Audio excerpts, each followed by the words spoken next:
Karaniwan ganito po ang mga post sa Facebook kapag kalinggo. Linggo na. Simba na tayo. Ganon, di ba? Pero come to think of it, alam po ba ninyo ang ibig sabihin ng meron kayong itinatangi na isang araw para sa Panginoon? That's the law. I mean, you have to keep it, you have to do this and do that. While in the New Covenant kasi, unang-una, pag sasabihin sa yung simba, ibig sabihin mag-church ka, hindi ba? You know what? Sa New Covenant po, tayo po ang church. Tayo pong mga Kristiyano, tayo mga tumanggap sa Panginoong Hesukristo. So, anong ibig sabihin nung nasa isip nilang magsimba? Siguro yung nandoon sa Book of Hebrews na mag-gather.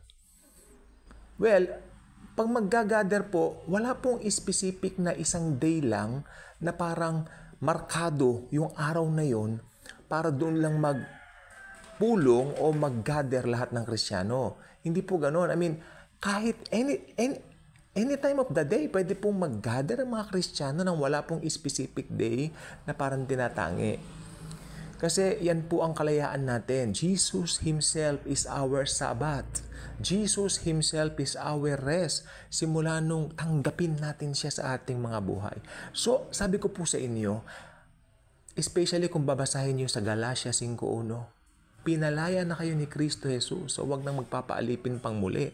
So, ibig sabihin po, ang purpose ni Jesus sa atin ay magtamo tayo ng kalayaan. So, ang buhay Kristiyano po ay buhay po ng pasasalamat at kalayaan. So, we are free. We're not, hindi tayo pwedeng hawakan ng kahit na sino na parang yun ang leader mo. No, Jesus is our leader. Through the Holy Spirit. Nakalagay po yan sa Bible. If you would just think for a minute at tignan mo yung mga tinura ng Panginoong Jesus dito po sa Biblia, especially po sa Book of John, no? Kung saan tinitignan niya, o should I say, pinapakita niya sa atin para makita natin yung magiging role ng Holy Spirit. Makikita po natin lahat yan yung sinasabi ko. Jesus is our freedom. So, simba ka ba? Magsisimba ka linggo? I mean, that's tradition. That's tradition. That's not Christianity. Di po ba? So, while, don't get me wrong, maganda po kung talagang lahat ng mga Kristiyano nagpupulong, naggagather, yan po ang gusto ko.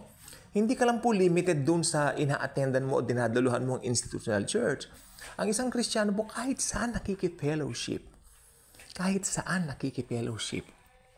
Kumbaga ikaw ay pwede kang pumunta kahit saan. Hindi ka lang nakatanim sa isang lugar. Alam po ba ninyo yung salitang tanim? Yan ang ginagamit ng mga pastor ng institutional church. Pag natanim ka rito, dito ka lalago. Hindi po ganyan ang sinasabi ng Bible. Makikita po natin sa Book of Acts kung paano po kumalat ang church. Kung paano po ito napunta sa iba't ibang lugar.